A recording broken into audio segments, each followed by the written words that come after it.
Buenas tardes, tribu. Como todos los sábados, estamos aquí en esta reunión que nos encuentra como amigos y bueno, con amigos muy especiales en mi caso, porque son amigas de Córdoba y especialmente Marcela Londero, que nos va a acompañar hoy, que hemos compartido muchos años de nuestra vida trabajando juntas y que tenemos una referente en especial que es Sora Mm. Alfonsa. Ella ha marcado mucho nuestra impronta de la formación en la profesión docente, así que eso va dedicado a ella, que después le pasaremos la grabación porque no se puede conectar a veces en directo, entonces un saludo especial para ella. Y bueno, hoy nos acompaña Marcela con este tema que no solo trata educación, sino que se va a referir a la persona en aquel crecimiento personal, individual, como querramos llamarle, espiritual, de ser cada vez mejores, de ser felices, de encontrar el sentido, de encontrar el camino en esta vida que llevamos, y iluminados por teorías de Víctor Frank, que ella nos va a poder explicar mejor que nadie este tema que quiere tratarnos hoy, ¿sí? Sin duda, Marcela, te recibimos con mucha alegría y te agradecemos que puedas acompañarnos. Bueno, Bienvenida. muchas gracias. Muchas gracias, Norita, amiga fiel, como ella decía, de no solamente de pertenecer a la institución de la Santísima Trinidad, sino en realidad pertenecer a un ámbito, incluso desde la gestión, ¿no? De los niveles. Ay, nosotros recogemos, ¿eh? Pues que terminen. No sé quién es Pati Gómez. ¿Quién será Pati Gómez? Ay, sí somos nosotros, pero como venimos, perdón, porque tenía el micrófono abierto y no me di cuenta. Y venimos llegando Bueno, de fuera. Perdón. está bien, está bien. Bueno. En primera instancia, fíjense en que, bueno, la idea un poco de, más que nada, no es una disertación, ni es digamos, una conferencia, nada que ver. Creo que esta comunidad, de la cual te agradezco mucho, Norita, que me has invitado, esta es la tercera incurrencia, digamos, en esta comunidad. Eh, para mí realmente ha sido bastante interesante porque, bueno, yo vengo de la línea del pensamiento, yo soy licenciada en filosofía y educación, y en realidad justamente el pensamiento es lo que a uno lo lleva totalmente a, bueno, a racionalizar muchas cosas, de las cuales no todas, evidentemente, también hay cuestiones que tienen que ver con lo emocional, con la vida misma y que en realidad estas emociones nos centran quizás en un punto en donde a veces es complejo salir si no tenemos esta voluntad bueno, de proponernos a hacerlo, ¿no? El ser humano que yo soy, porque en realidad el tema es ese, ¿no? El ser humano que yo soy, que parece que el concepto de yo ahí está como resignificándose y en realidad es eso. Como esta es una comunidad, tengo entendido que tiene una búsqueda que es justamente la interioridad. Este yo hace una resignificación a lo que es el ser interior, ¿no? Y yo lo comencé a escribir, empecé como he escrito algunos artículos, pero me refiero, empecé como a dibujar esto en la época de la pandemia, donde justamente vi que la humanidad, el hombre y la humanidad en sí, quedaba al descubierto de ciertas, o mostraba ciertas, bueno, valores, situaciones o disvalores también, ¿no? Y entonces, bueno, empecé a escribir y ahí me di cuenta que en realidad habíamos como pasado el periodo, un periodo o otra época que ya no era ni el posmodernismo ni el post-posmodernismo, sino que había una época de cambio en la humanidad, ¿no? Entonces, sentí en realidad que se descubría a partir de allí un nuevo paradigma del ser humano, ¿no?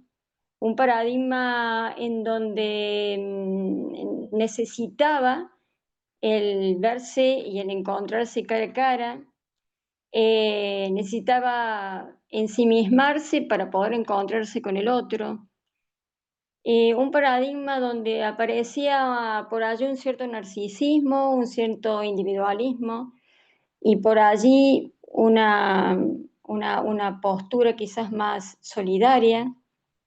Entonces estábamos ante la llegada de una nueva visión de hombre y no hizo más que recordarme en el contexto en los cual los voy a ubicar, que es justamente un hombre, un ser humano que vivió,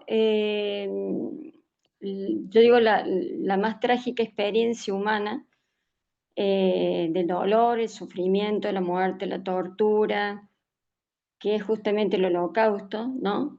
Y que lo vivió no como un holocausto histórico solamente, sino que un holocausto en la experiencia de vida, ¿no?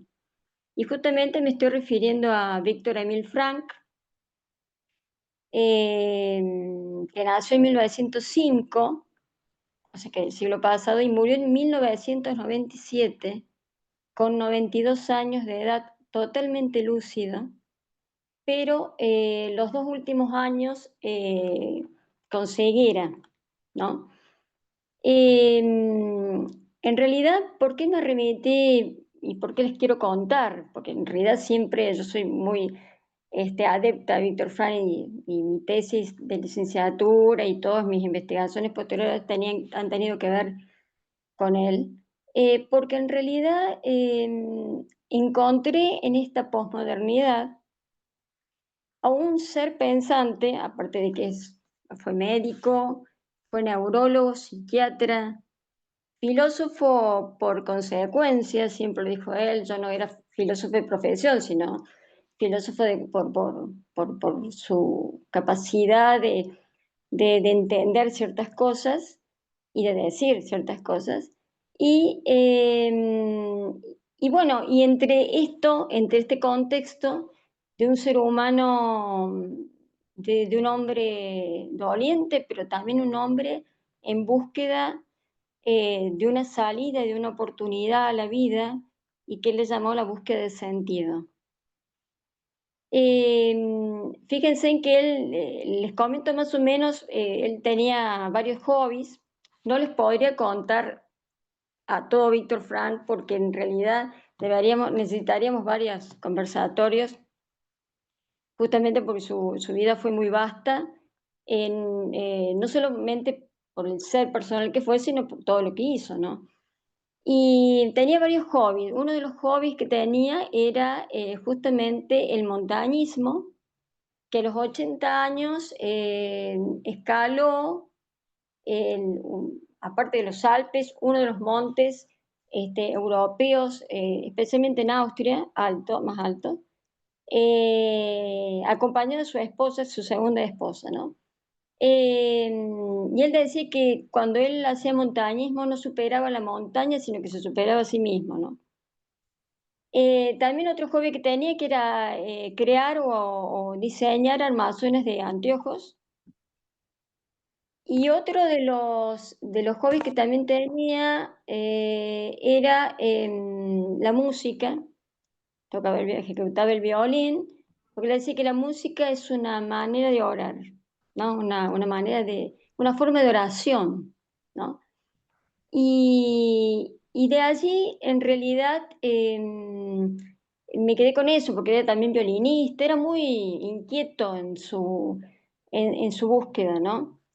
Y en realidad, Víctor Frank lo que hizo es eh, simplemente seguir un deseo. El deseo, en primera instancia, bueno, de ser médico, judío, su religión, pero muy abierto a la diversidad de opiniones, ¿no?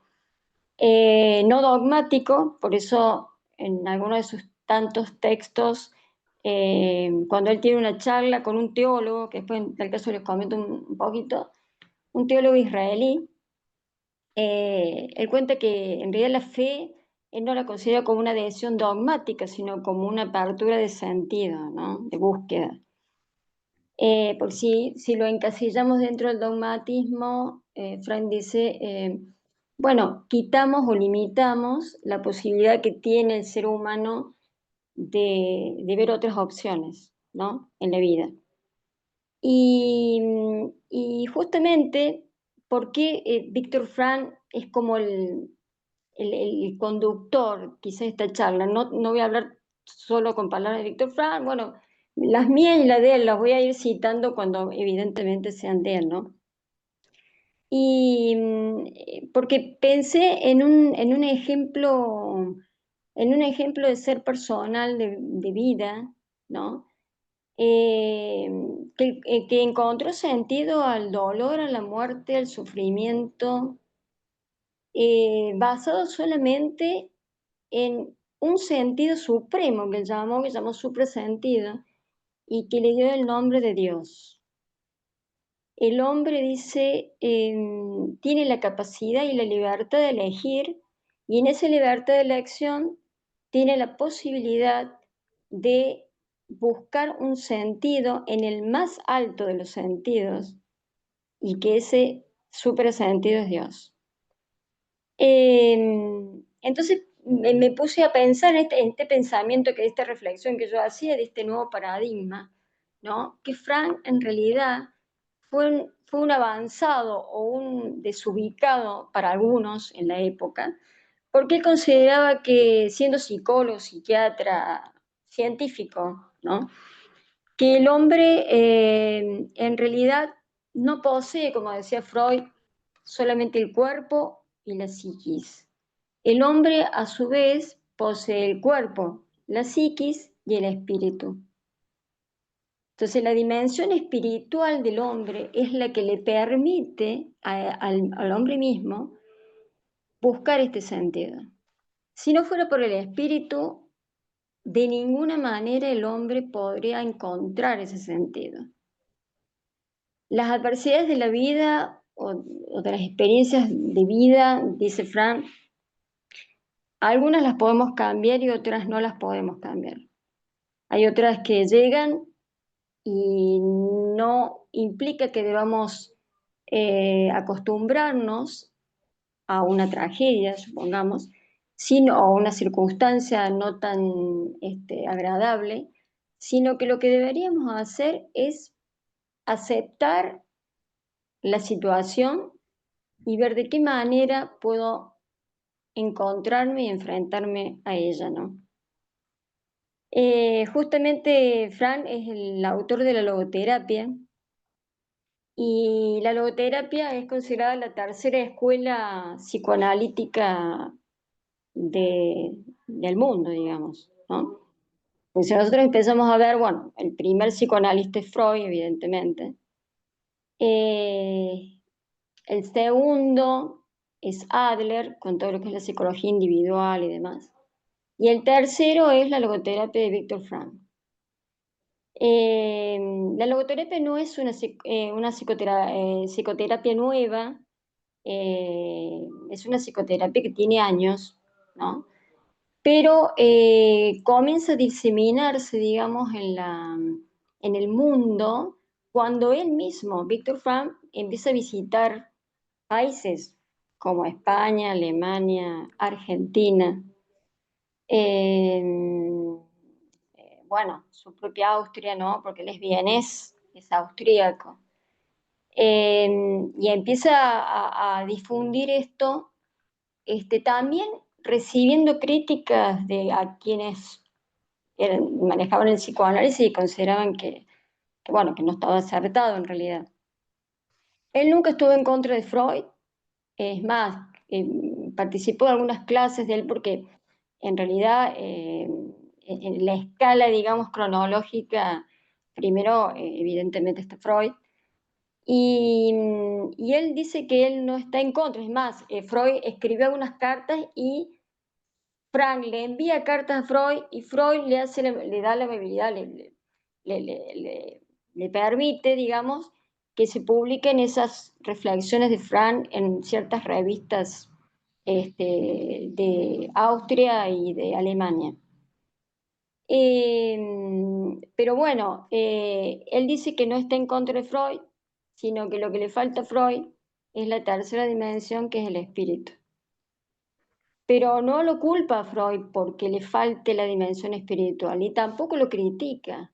Dice, a Freud no le hacía falta la tercera dimensión, porque él es un científico que se ocupó de un esquema psíquico en donde el espíritu ahí no le servía, aparte de ateo, entonces como que en realidad no tenía sentido la espiritualidad.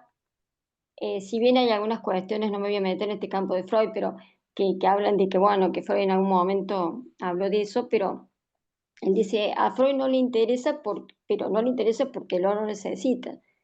Y yo considero que sí lo necesito a la dimensión espiritual, porque el Dios que todos tenemos, o el Dios que todos buscamos, o el Dios que buscamos a partir del sentido, de esa búsqueda de sentido, ya lo traemos cargado en el inconsciente. Ya nacemos con esa posibilidad de búsqueda, digamos, ¿no?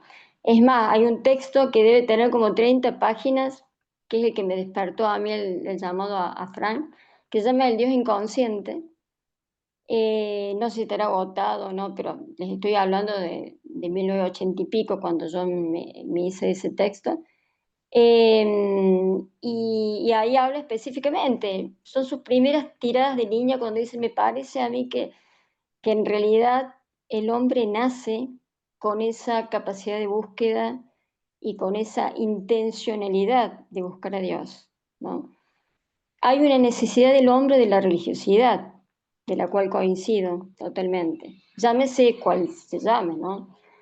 Eh, y bueno, y eso es lo que me llamó la atención a mí, porque yo llego a Frank no solamente por este texto, sino que previamente mi director de tesis, aquí en Córdoba, del cual sabía algo, pero no todo, y dio una charla en la Católica, donde yo hacía la licenciatura, sobre Frank. Entonces, a mí realmente me impactó y empecé a buscar cuando existían librerías, por lo menos acá en la Argentina o en Córdoba, donde habían libros usados y revistas usadas y uno podía buscar y hurgar ahí. Y encontré este texto increíblemente. No había nada de Frank, lo único que había era este librito allí todo ajado que se llamaba El Dios Inconsciente. Entonces, bueno, evidentemente en 30 páginas, en una hora ya lo leí y tenía esa visión de que en mi tesis de licenciatura me preocupara, o porque a mí siempre me gustó la antropología en realidad, me preocupara y intentara entenderlo a Frank desde la antropología, ¿no? Desde el hombre.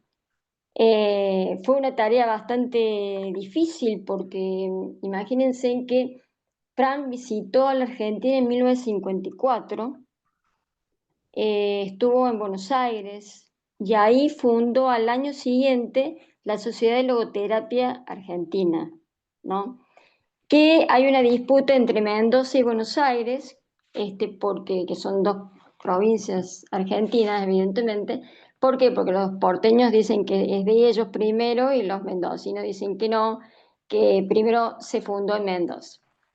Pero justamente cuando yo empecé a investigar, había muy poca bibliografía en español, digamos, en castellano, ¿no?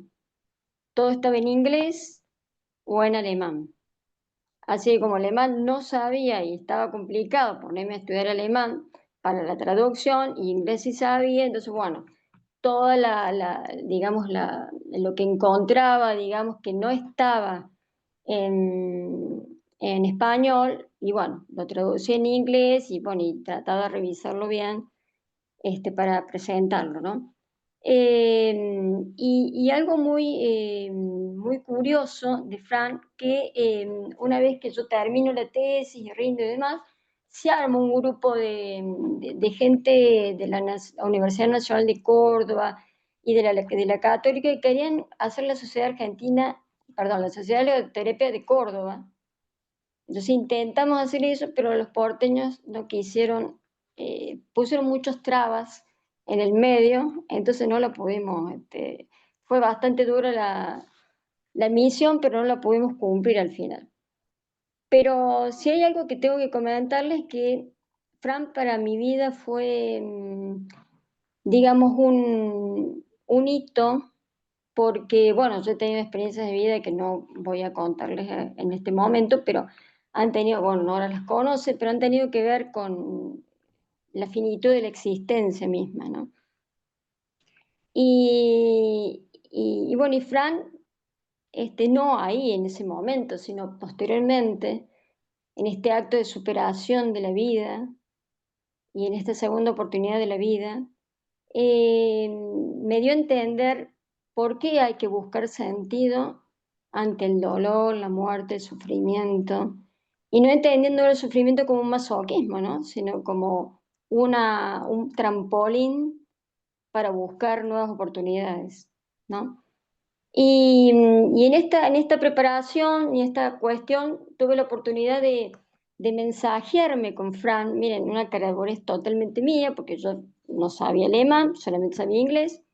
Entonces le escribo cuando existían las cartas y los carteros, le escribo una carta pidiéndole una información sobre alguien más cercano a la Sociedad de Logoterapia de Viena, que él me orientara a dónde podía buscar en Latinoamérica alguien que supiera sobre la parte nada más que antropológica y quizá, no sé si teológica, pero religiosa de Víctor Frank. Y bueno, pero quizás sin la esperanza de que en algún momento me conteste, pues yo digo, bueno, Europa, no sé quién soy yo para escribir, luego le había contado que había hecho un trabajo y demás. Y no pueden creer que a los 15 días toque el timbre el cartero en mi casa y me llega una carta de Víctor Frank, escrita en inglés pidiéndome disculpas porque hablaba mal inglés y escribía mal inglés.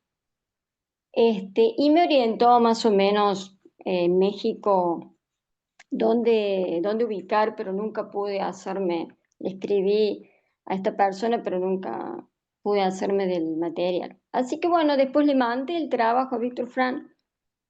Ella estaba bastante grande ya y su esposa, en realidad era la que le leía. Y él, bueno, ella contestaba, digamos, al último, por él. Él le dictaba y ella escribía. Frank vive en 4 campos de concentración.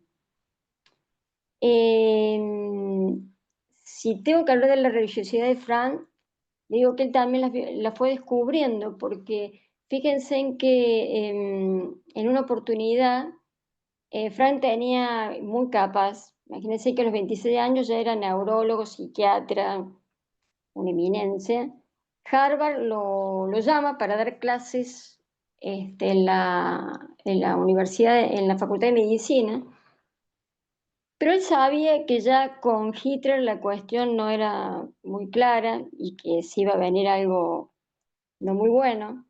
Entonces, la verdad que se resistía a viajar, porque él sabía que si él viajaba nunca más iba a ver a su familia, ni a sus padres, ni a sus hermanos. Tenía 2 hermanos, Walter y Elsa, y bueno, dice, no sé qué hacer, se encontraron en una encrucijada, entonces empezó a caminar y llegó a la sinagoga y ahí hace una oración y le pide por favor que Dios oriéntame, ¿qué hago? Me voy con una oportunidad impresionante a esa edad, o me quedo con mis padres. Entonces, bueno, viene pensando y le comenta al padre, pero no le comenta de la beca y del viaje, le comenta que había ido a rezar para obtener una respuesta. Entonces el papá estaba como acomodando unos cajones y él va y se fija que estaba acomodando y cuando se fija ve como una tablita escrita en hebreo. Dice, papá, ¿qué es esto? Ah, la acabo de encontrar. Es el mandamiento que dice, honra a tu padre y a tu madre. Y se quedó. Se quedó y bueno, y vivió lo que vivió, ¿no? O sea, pudo casarse con una enfermera que se llama Tilly y a los 3 meses comienza el desastre porque lo llevan a los dos juntos. Después él se entera que ella estaba embarazada, entonces los alemanes, los nazis, lo hicieron abortar a ella y la mataron. Y bueno, y después lo llevan a su padre, después a su madre, a sus hermanos. Y él dice, yo tuve la fortuna, porque estuve en varios campos de concentración y en el más duro, que fue Auschwitz, que es donde tuvo Sor Ángela, hermana trinitaria. Y él ahí dice, tuve la fortuna de ser médico. ¿Y por qué? Y porque en realidad lo que hacían los nazis era intentar de que yo le pusiera inyecciones o para matar, que eso es lo que no hacían, o para, bueno, atenderlos a los mismos nazis cuando estaban enfermos. Hay un texto que es El hombre en busca de sentido que se los recomiendo totalmente, porque El hombre en busca de sentido está escrito en todos los idiomas, está en chino. Y es un texto que resulta después de que él sale liberado en el 45, después de la Segunda Guerra Mundial, del campo de concentración. Él ya había escrito varios textos antes, de psicoterapia, existencialismo y demás. Pero bueno, este texto surge a partir de esta visión de ver digamos, al que estaba preso de su libertad, pero que estaba preso de su alma también, ¿no? Entonces surge esta posibilidad de poder escribir lo que se vivió en el campo de concentración, en los 4 campos de concentración, pero el que más fue duro fue Auschwitz, ¿no? Y ahí un poquito cuenta bueno, que en un momento, si ustedes vieron la película La lista de Schindler o La vida es bella, es exactamente lo que cuenta Víctor Frank en el texto, exactamente igual. Decían, bueno, a ver quiénes son los que se van a salvar, y subían un camión, una cantidad, y él decía, nunca me toca a mí. Pero después entendió que gracias a Dios nunca le tocó a él, porque los que iban en ese camión eran tirados a una hoguera, al fuego, y eran matados, ¿no? Entonces, en una oportunidad donde salían a hacer las trincheras, ¿no? Los presos se dedicaban a eso, entre otras cosas, y él llevaba siempre morfina en el bolsillo, porque él no le ponía la inyección que le pedían los nazis, que era matarlos, especialmente cuando estaban muy mal, porque no les daban de comer, por semana era una lonja de pan que se veía a través de la luz y un vaso de agua, por semana. Entonces morían desnutridos, bueno, y todo lo demás. Enfermos, especialmente con neumonía, porque había nieve y estaban desnudos, descalzos, ya no tenían ropa. Y en una de esas oportunidades siento un grito de una trinchera que estaba al lado del campo de concentración de él, y siento que reconocí esa voz. Y cuando reconoce, dice, pero es mi papá. Entonces va, salta un alambrado con todo lo que implicaba, que lo podían matar, evidentemente, y un nazi lo llama y él le dice que le va a poner la inyección que ellos le piden a uno que supuestamente se estaba por morir. Y era su padre. Su padre que estaba en la trinchera, estaba en el agua, sobre el agua y la nieve, casi no se lo veía, entonces por detrás de un alambrado, el padre le pide que lo mate directamente y él le pone una morfina, que era lo que él ponía, ¿no? Y se vuelve. Bueno, después se entera evidentemente que murió, ¿no? Cuando sale en el 45, trato de ser muy breve porque la verdad es que la historia es muy larga, pero él se entera en realidad, bueno, de toda su familia, que perdió a toda su familia. Lo llevan a un hospital, empieza a trabajar en ese hospital, después viaja a Viena, entra al hospital de Viena a trabajar como médico, evidentemente, y como dice él, a rescatar lo que quedaba de la gente que se salvó, ¿no? A rescatar no solamente de la psiquis, a rescatar del espíritu, ¿no? Y ahí empieza como a ejercitar esta logoterapia, que logoterapia significa búsqueda de sentido. Es la terapia que intenta que el hombre, el paciente, busque el sentido a dolor, muerte, sufrimiento. Pero no todo, dice él, en la logoterapia es sufrimiento, dolor y muerte. También tengo que encontrar sentido al amor. Y, y justamente él se plantea, o otros le plantean a él también, cómo se puede encontrar un sentido a la muerte, cómo se puede encontrar sentido a la tragedia, al sufrimiento, al dolor. La única manera de encontrar, bueno, ese sentido es a través del perdón. Dice, el perdón resignifica el amor. Y el perdón lo que hace es eh, aliviar el dolor del sufrimiento que estoy viviendo como experiencia, ¿no? No hay mayor o menor sufrimiento, dice Fran, hay sufrimiento, pero no puedo ser masoquista y centrar mi vida en el sufrimiento. Justamente lo que me salva es el sentido del amor. Por eso en la logoterapia, él dice que la logoterapia lo que tiene distinto con otra psicoterapia es que primero el paciente tiene una libertad de elección, puede elegir, ¿no? Segundo, es responsable total de lo que eligió. Es decir, si eligió una opción, no puede ser, bueno, pero la culpa la tenía el terapeuta o la tenía mi madre, mi padre. No, soy totalmente responsable de la elección que hice. Después tengo lo que se llama voluntad de sentido, que es la posibilidad y la intencionalidad de buscar un sentido que es lo único que me va, entonces decirle salvar, porque no es una palabra de Frank, no es una palabra mía. Lo único que me va a permitir superar la situación, ¿no? Y la logoterapia tiene dos técnicas que no se las voy a explicar muy mucho, que son profundas, son psicoanalíticas y psicoterapéuticas, pero una se llama intención paradójica, que significa que eh, si uno tiene miedo a algo, lo que tiene que hacer es enfrentarlo.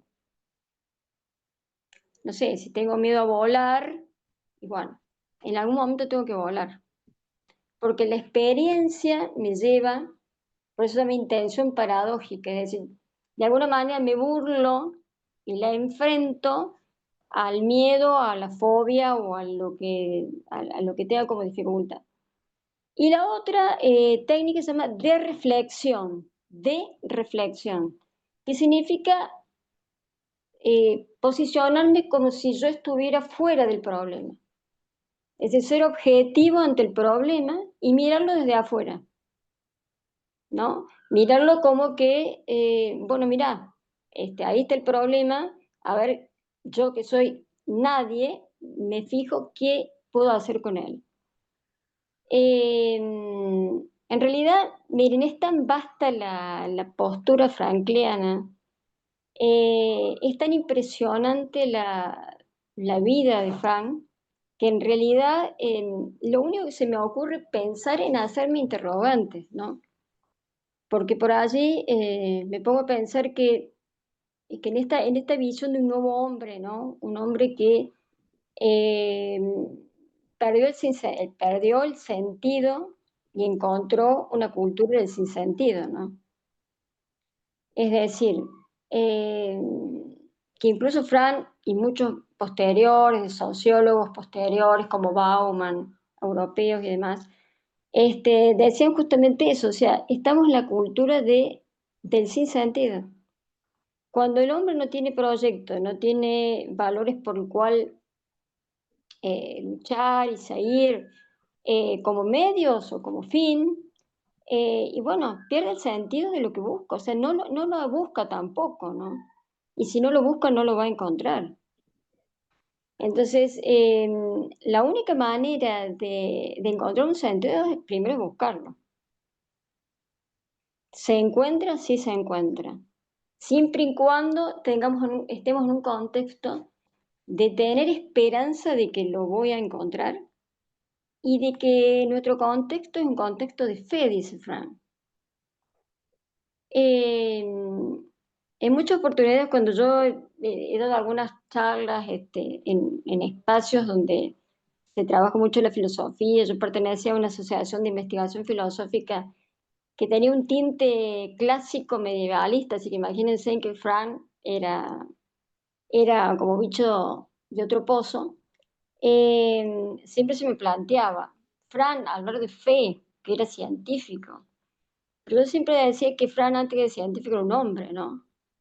Y era un hombre que creía y que él decía la fe, como le decía antes, no es una adhesión dogmática, es una elección del hombre.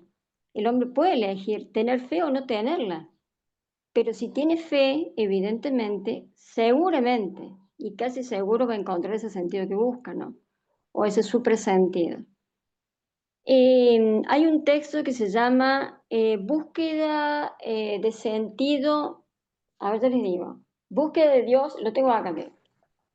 Búsqueda de Dios, no sé si se puede ver, búsqueda de Dios, sentido de la vida, que es un diálogo que los autores son, bueno, Frank y Pinchas Lapide. Después, en tal caso, se lo escribo en el chat. Eh, Pinchas Lapide es un vienés que luego viaja a Israel, vive en Israel. Bueno, ya falleció en el 97, en el mismo año que murió Frank. Es teólogo y en una oportunidad una periodista en el 94 más o menos le pide a Frank que por qué no hacen una entrevista, un diálogo entre ambos y ella recopila y publica. Y bueno, este texto se basa en eso, en una charla muy amena entre un teólogo y un científico, o entre un psicólogo y un teólogo. Y la verdad que es impresionante porque el respeto que tiene Frank a la teología y a la religión es impresionante. Él dice, la logoterapia, que es mi método, digamos, mi técnica, termina cuando empieza la religión.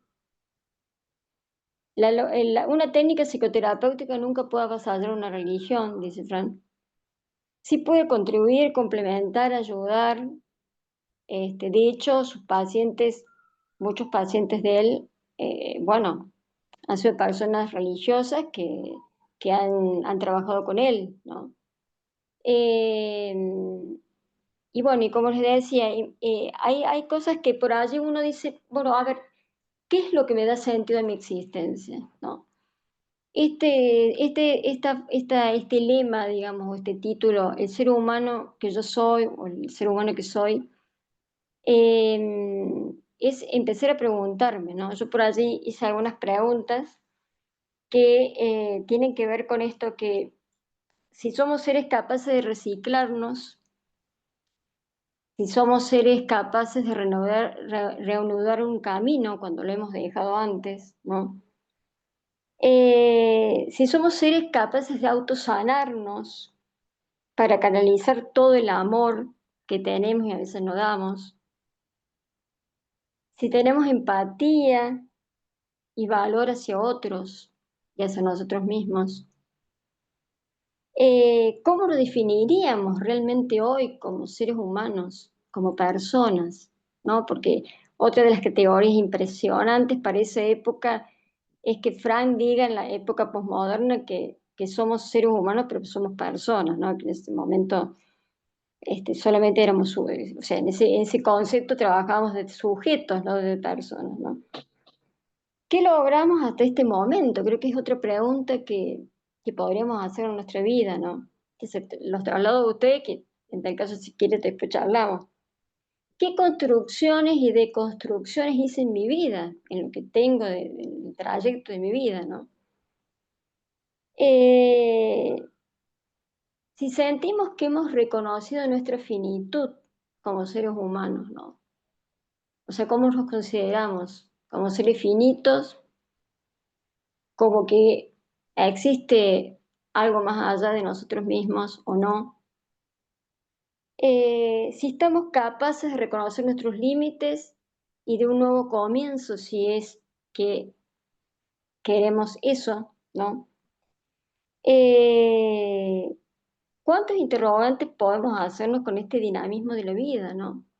Entonces, yo les quiero dejar una frase que esta sí es mía, que pensando en todo esto, porque podría estar hablando hasta mañana si quieren de Fran, pero bueno, me parece que es como aturdirlos quizás con tanta información. Pensaba esto, ¿no? Con respecto a esto, con respecto a los desafíos de la vida. Yo en algún momento pensé que la vida es como una ventana abierta, ¿no?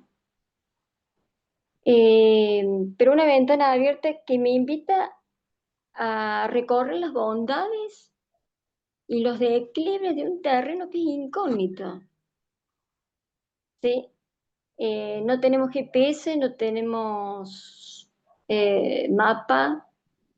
Los únicos o únicas que podemos manejar el timón de este barco, que es la vida, somos nosotros.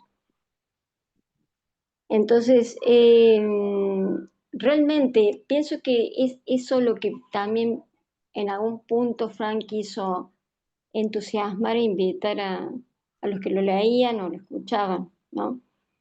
Eh, Esta vida es esta, hay otra, pero depende de nosotros si hay otro, ¿no? Y a veces, no sé si depende de una religión, depende de la visión que tenemos, primero de nosotros mismos, ¿no? Y de qué limitaciones tenemos. Y segundo, de la mirada de proyecto, ¿no? Que tenemos hacia la afuera. Eh, Creo que es eso, ¿no? Y quiero dejarlos con una frase de Fran, en otro texto que también se los recomiendo, es chiquitito, se llama Lo que no está escrito en mis libros. Lo que no está escrito en mis libros.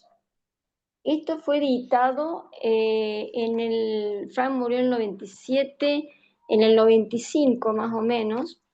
En realidad, entre sus hijos, su esposa, de algún otro colaborador, le pidió, porque estos son escritos que no se publicaron, digamos, o él lo publicó.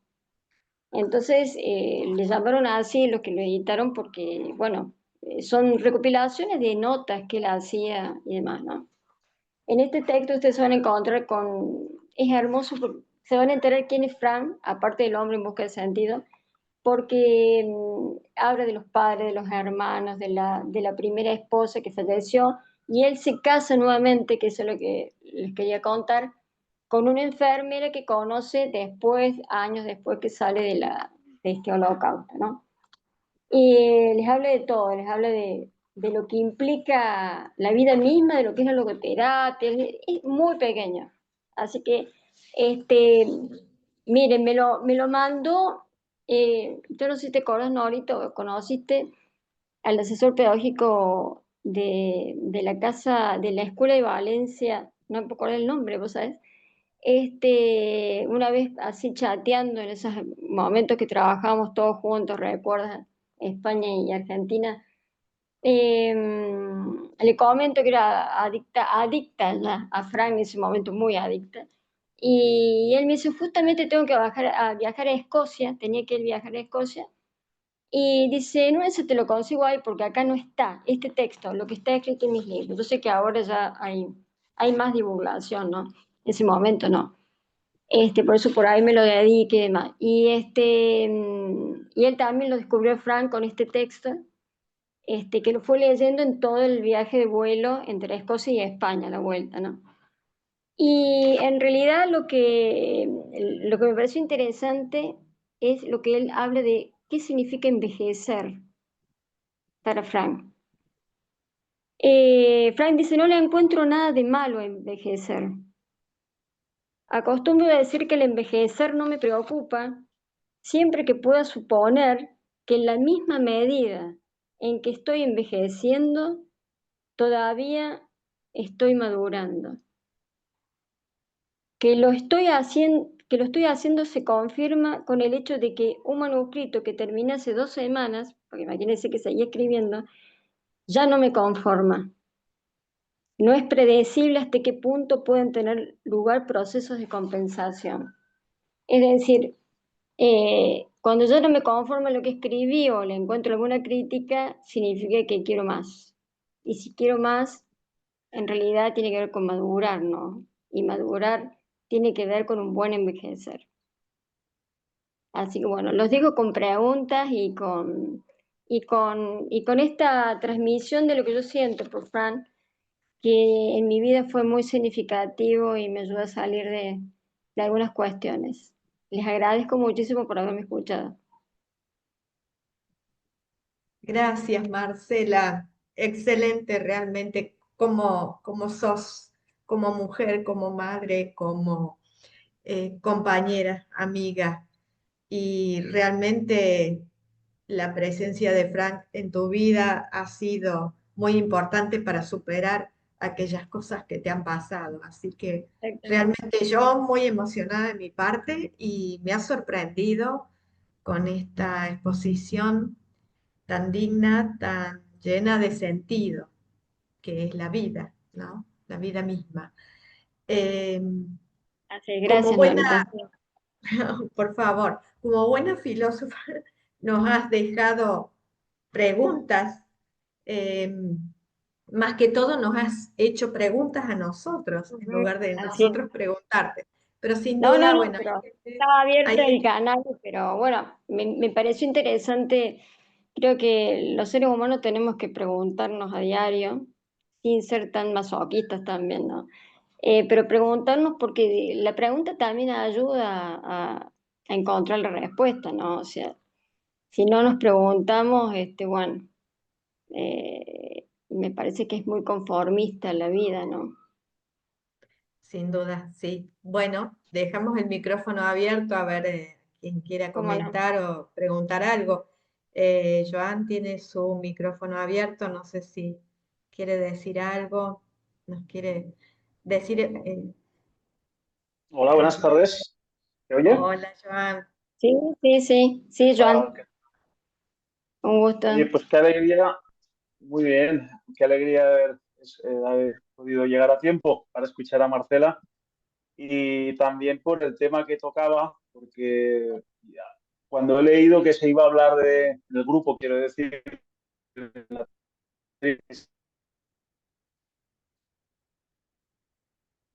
Tu señal no es muy buena, Joan. A ver, ¿se oye bien? Ahora sí. Hola. A ver. ahora. Va, pues nada, a una biblioteca y sacó que alguien No te escuchamos bien. No te escuchamos bien, Joan. a ver, ¿se oye ahora? ¿Sí? Sí, Sí. ahora sí. Bueno, nos, pues comentaba esto que descubrí a Víctor Frank hace 2 años. Saqué el libro de El hombre en busca de sentido y lo que más me interesó desde el principio, aunque yo no conozco más, pero con este libro ya me hice una idea de que realmente este hombre estaba muy, muy, ¿cómo lo diría? Apuesto a lo el-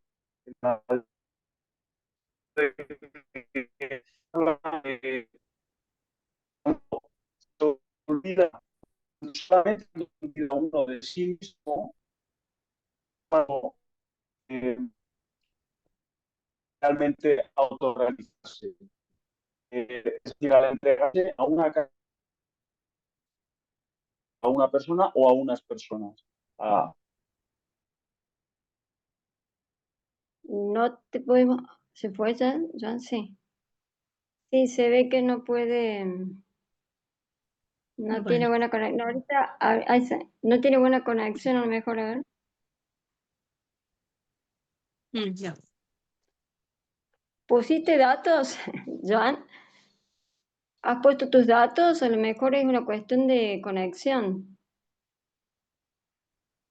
Sí, es muy Es que,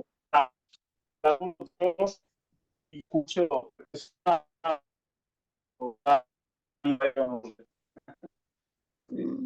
podés escribir, Joan, en el chat.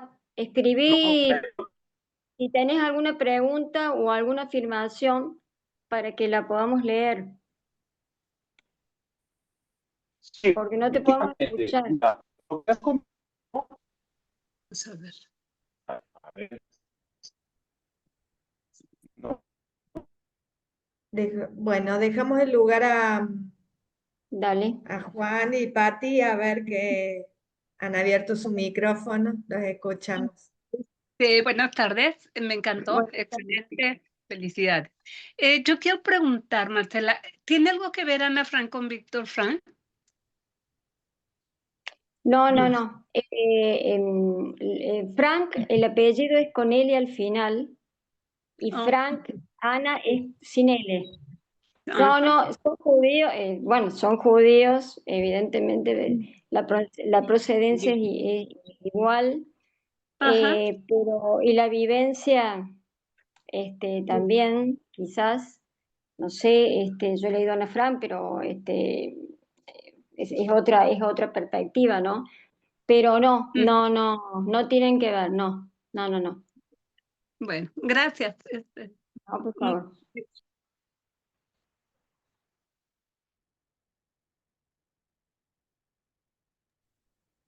No sé si alguien más quiere comentar algo, preguntar algo.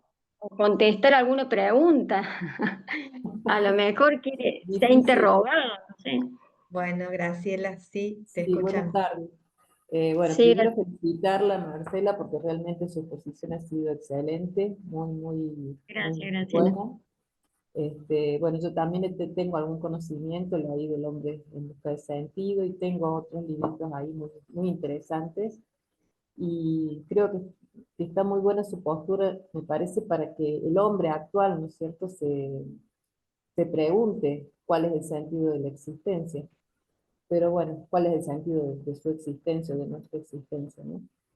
Pero como vos decías, también vivimos en esta cultura sin sentido que es tan difícil lograr bueno, que el hombre común reflexione, aunque creo que algunos sí lo hacen, ¿no? Pero bueno, este, eso me parece, y bueno, las preguntas son medio complicadas responderlas, no complicadas, hay que pensarlas, Sí, sí, ¿no? generalmente no nos hacemos, ¿no? O sea, No, no, no, no, no. Es como que vamos pero viviendo bueno, no del como día a para que día. quede en el Mm, aire sí, sí. eh, y que en algún momento uno pueda reflexionar, ¿no? Sí, lo que me Ujú. preocupa más a mí es, en este sinsentido son los jóvenes. Exactamente, eso te iba a decir. Sí. Es lo que más me preocupa.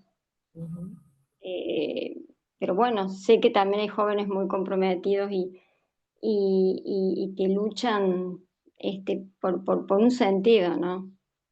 ujú. Este, esa es la esperanza. Sí, sí, sí, es así. Esa es la esperanza, es así, ¿no? Ujú.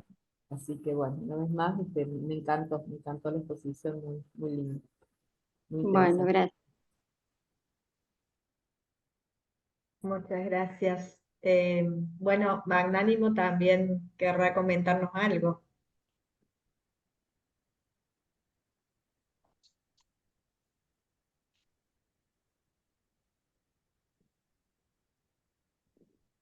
Ah, ¿Se fue? No. Bueno, ah, no sé si es algo complicado la situación que estamos viviendo ahora, pero he visto el es tan difícil, el sentido personal se lo puede dar uno a las circunstancias, pero al ver el sufrimiento y lo que están generando una guerra y todo ese sentimiento, es donde a veces cuesta trabajo saber o cuestionarse cuál es el sentido de todo esto, ¿verdad? A veces cae uno en simplemente decir, no, es que yo no tengo el control y responde a diferentes intereses que no están en mi control, y cada quien tiene que arreglar ese sentimiento que tiene que se está viviendo actualmente ante muchos acontecimientos que ya sabemos, ¿verdad? Que es tan dolorosos. Es algo, no sé si es una pregunta o una afirmación, o estoy equivocada en que cada quien tiene que darle paso a el sentido que encuentre en el sufrimiento que se está generando por una guerra, por una injusticia, por el dolor humano en general. No sé si me expliqué. Es una pregunta, bueno, sí es una pregunta, Ujú, Patti, primero que la guerra es un sinsentido, ¿no? ujú, La guerra es una situación sin sentido. Eh, es una lucha de poderes, o sea, en ningún momento se piensa en el ser humano, ¿no? Entonces estamos, me parece a mí, como en distintos carriles, ¿no? Este, por eso a veces es complicado encontrar una respuesta a tanto odio y a tanta necesidad de poder, ¿no? Eh, que llega hasta matar y bueno, y aniquilar al otro. O sea, no valorarlo, no reconocerlo como un ser humano, ¿no? Eh, pero si bien hay una concepción, me parece a mí, hablo desde Frank, ¿no? Que tiene que ver con que cada uno sí debe preguntarse por el sentido, primero de su vida,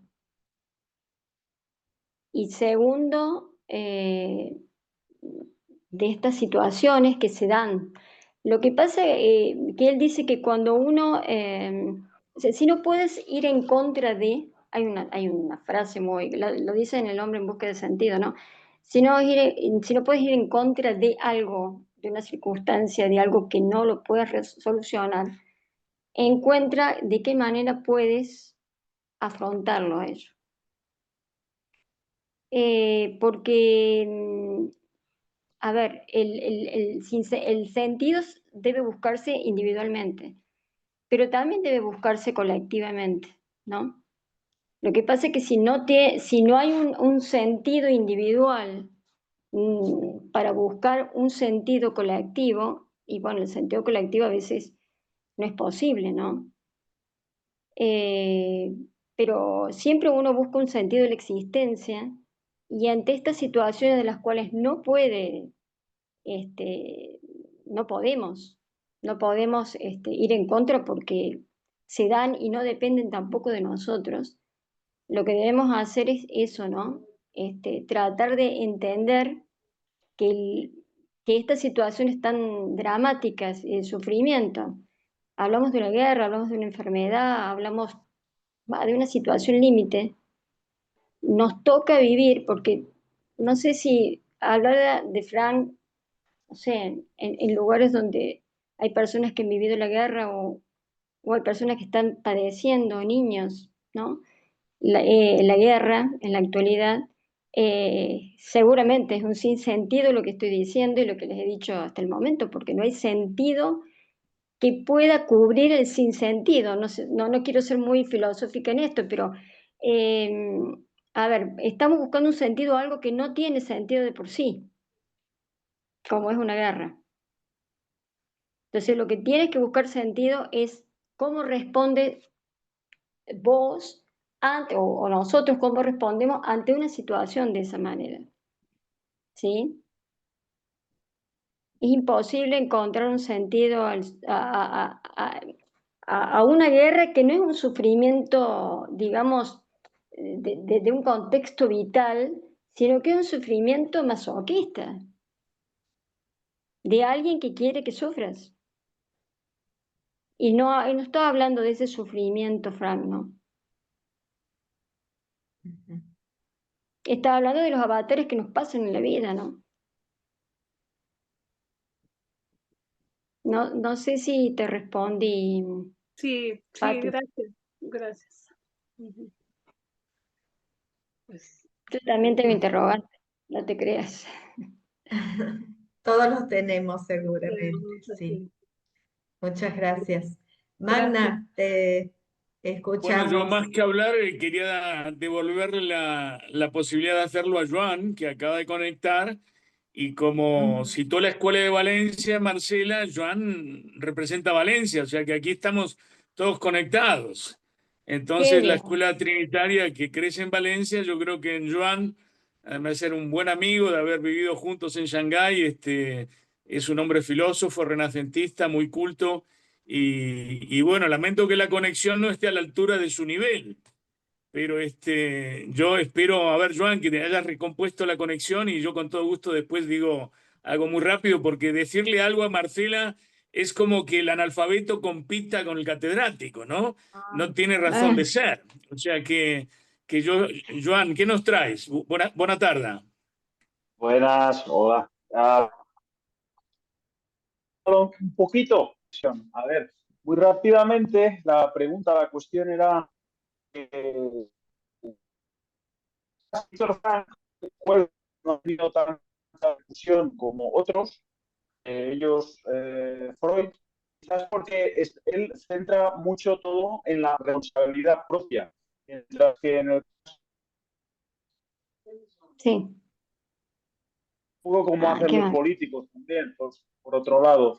Lo digo también porque en el paradigma posmoderno es justo lo contrario, para mí, es una interpretación que yo hago, Ujú. en el sentido de que el paradigma posmoderno es narcisista y uno está siempre de una manera, a ver, todo va encarado, es decir, incluye la espiritualidad, las religiones de gestión, que son las que tenemos hoy en día, las oficiales, quiero decir, eh, pero digamos que la única manera que es la interpretación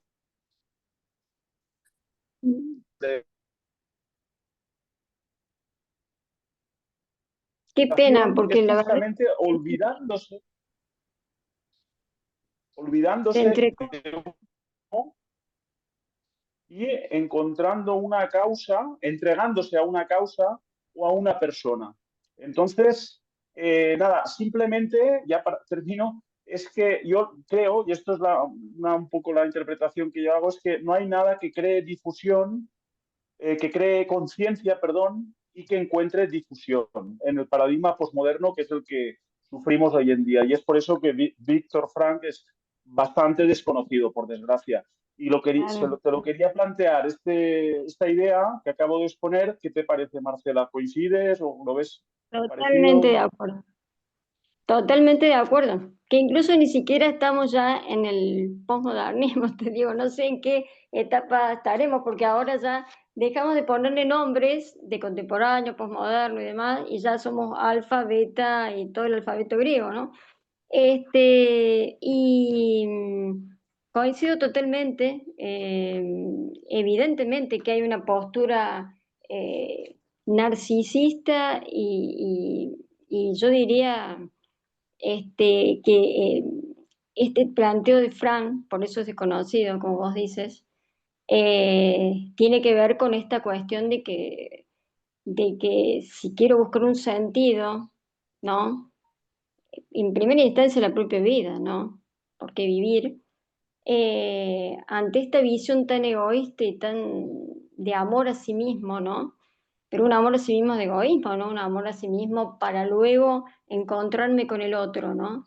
Porque en realidad es interesantísimo amarme a mí mismo para poder encontrarme con el otro y poder entablar esta relación cara a cara, ¿no?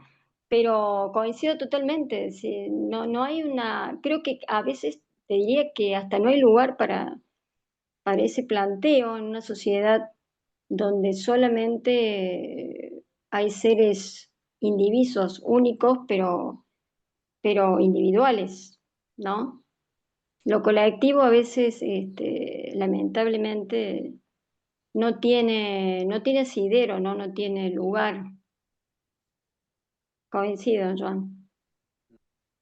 Y me alegro que hayas podido descubrirlo a Frank. En tal caso, después te paso, hay una variedad de textos, no solamente técnicos, o sea, como psicoterapias y demás, sino específicamente del ser personal, ¿no? Gracias, Joan, por acompañarnos. Muchas gracias. Gracias. Bueno, Bueno, Magda, si tienes si algo que me decir, si no, ya permitís, vamos cerrando. yo rápido, para no alargarlo mucho, no solamente complementar lo que ha dicho mucho mejor que yo Marcela y Joan, sino que quería traer una anécdota que ha pasado esta semana, que ilustra perfectamente el paradigma narcisista que ha llegado a los gobiernos y que en definitiva demuestra que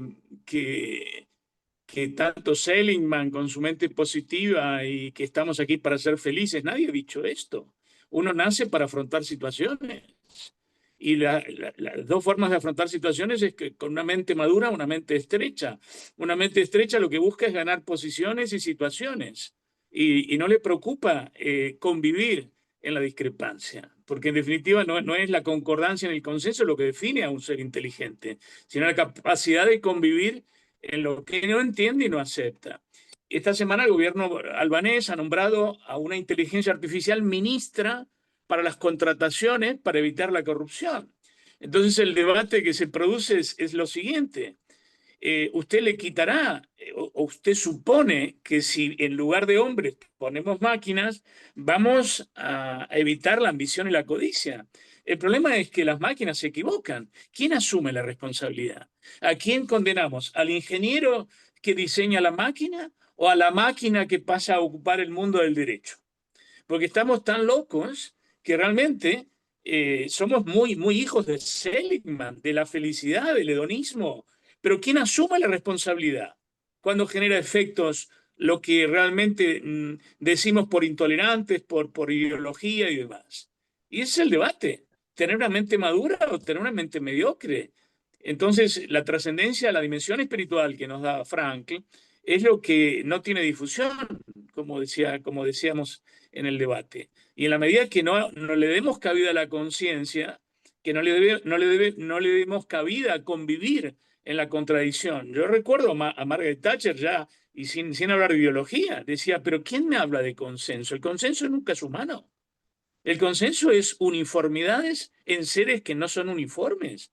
El humano no puede coincidir. El mundo tiene que aceptar, el humano consciente tiene que aceptar convivir en la contradicción de las partes. Y esa es la riqueza.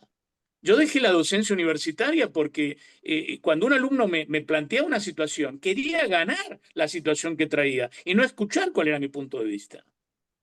Y si en la universidad toleramos esto, imaginen a ese chaval de 20 años cuando sea dirigente y ocupe una responsabilidad social. Bueno, es una jauría esto va a ser una selva absoluta. Entonces, nosotros nacemos para afrontar situaciones. El hombre neandertal lo entendía mejor que el Homo sapiens, que salía a cazar cuando tenía hambre y se dormía cuando tenía sueño. Ahora, como comemos cuando no tenemos apetito y dormimos cuando toca, pues tenemos un desajuste corporal que llega inevitablemente a un desajuste espiritual. Pero como la izquierda niega la evidencia espiritual, es un tema que no está sujeto a debate.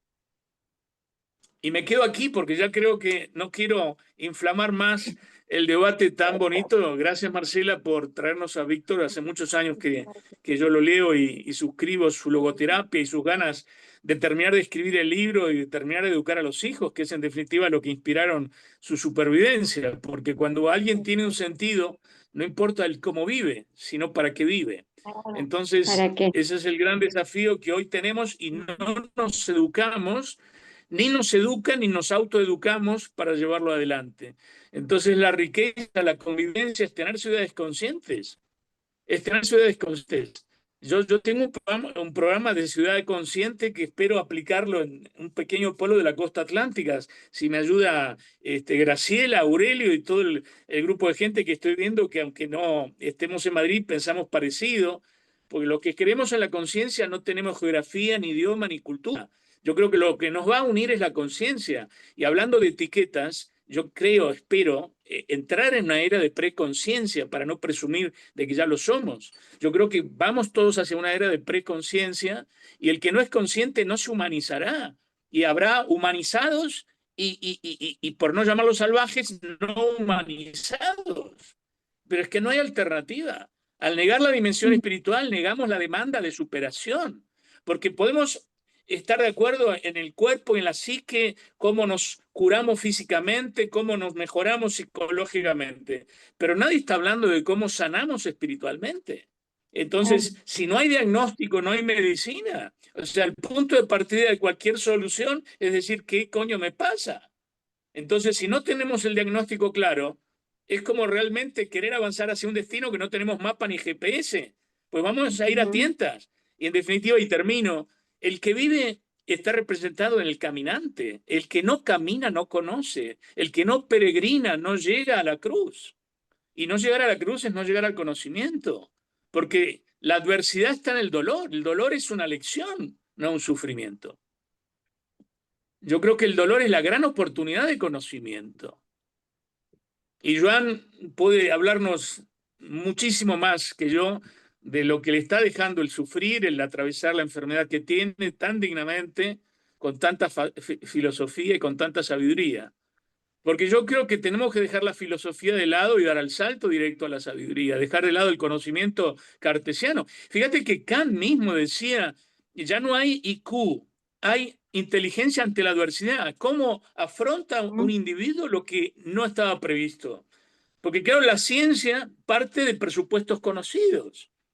Tengo mi tesis y quiero demostrar tal cosa. Pero es que la sabiduría va a afrontar las cosas observándolas, no tomando partido. Y esa es la gran diferencia entre mente madura y mente estrecha. Y me quedo acá. Muchas gracias. Un abrazo a todos y gracias, Nora, por detectar las mejores cordobesas para la tribu. La tribu puede presumir de que realmente no solamente tiene interioridad, sino que es la mejor representación de las sabias cordobesas que nos quedan en el país. Gracias. Muchas gracias a todos. Gracias, Marcela, hermoso tenerte, gracias a todos. Y bueno, a seguir pensando las preguntas que nos deja Marcela. Tenemos toda la vida para seguir pensando. Pueden después podemos seguir reflexionando. Gracias. Por favor, gracias. La bibliografía, por favor, Marcela. Bueno, ¿Cómo? La bibliografía, por favor, de lo que nos presentaste, por favor. Ah, perfecto. Bueno, cómo no. Muchas gracias. Gracias. Pasamos. Muy bien. Gracias. Hasta la próxima. Venga, un abrazo. Buen fin de semana. Chao. Gracias. Nos vemos. Chau, chau.